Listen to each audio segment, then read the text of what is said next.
The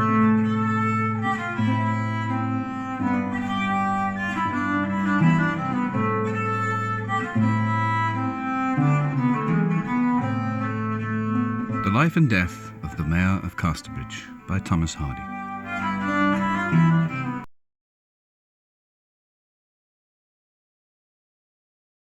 Donald Farfrae had again rung his bell, no doubt to have his supper removed, for humming a tune, and walking up and down, he seemed to be attracted by the lively bursts of conversation and melody from the general company below. The young woman shrank from having anything to do with the ground floor serving, and crept silently about observing the scene, so new to her, fresh from the seclusion of a seaside cottage. In the general sitting room, which was large, she remarked the 2 or 3 dozen strong-backed chairs that stood round against the wall, each fitted with its genial occupant, the sanded floor, the black settle which, projecting endwise from the wall within the door, permitted Elizabeth to be a spectator of all that went on, without herself being particularly seen. Young Farfrae repeated the last verse. It was plain that nothing so pathetic had been heard at the Three Mariners for a considerable time. The difference of accent, the excitability of the singer, the intense local feeling, and the seriousness with which he worked himself up to a climax, surprised this set of worthies, who were only too prone to shut up their emotions with caustic words. Casterbridge is a old hoary place o' wickedness, by all account. 'Tis recorded in history that we rebelled against the king 100 or 200 years ago in the time of the Romans, and that lots of us was hanged on Gallows Hill, and quartered, and our different jints sent about the country like butcher's meat, and for my part one can well believe it. What did ye come away from our own country for, young maester, if ye be so wounded about it? Inquired Christopher Coney from the background, with the tone of a man who preferred the original subject.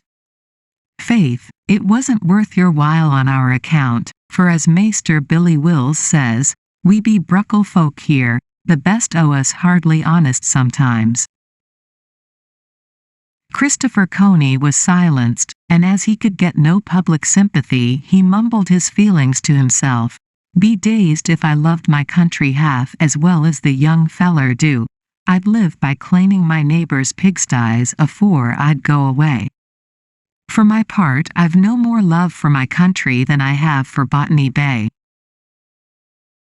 And are you going to bide in Casterbridge, sir? She asked.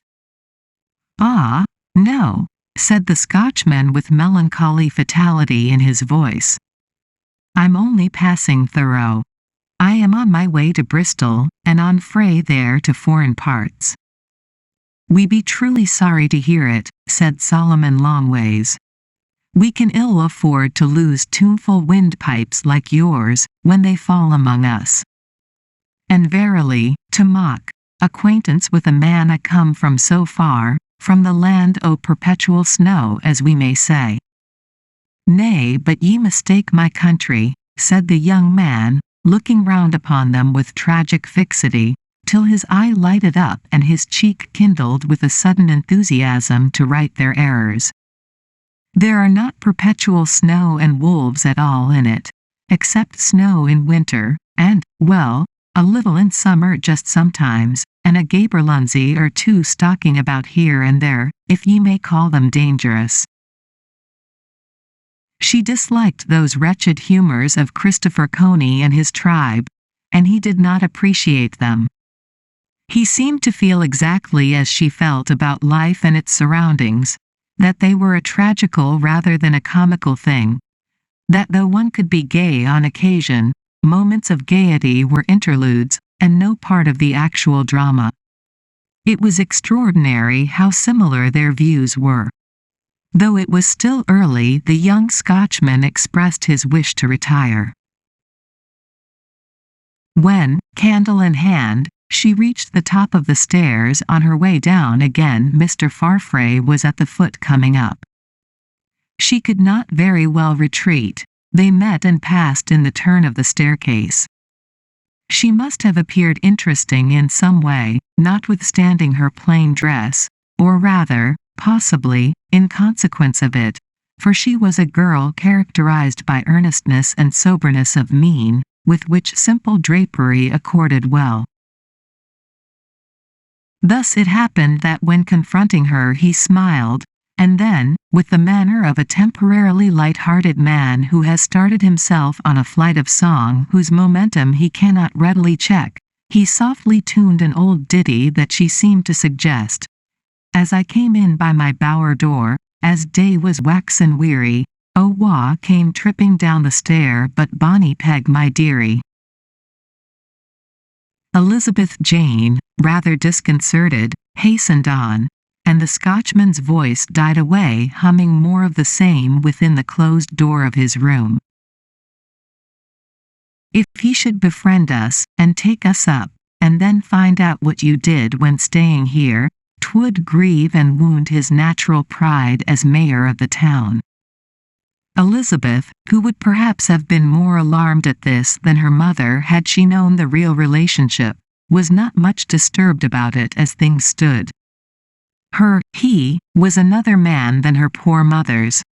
For myself, she said, I didn't at all mind waiting a little upon him. He's so respectable, and educated, far above the rest of them in the inn. When the Scotchman sang, his voice had reached Henchard's ears through the heart-shaped holes in the window shutters, and had led him to pause outside them a long while. To be sure how that fellow does draw me, he had said to himself. I suppose 'tis because I'm so lonely. I'd have given him a third share in the business to have stayed.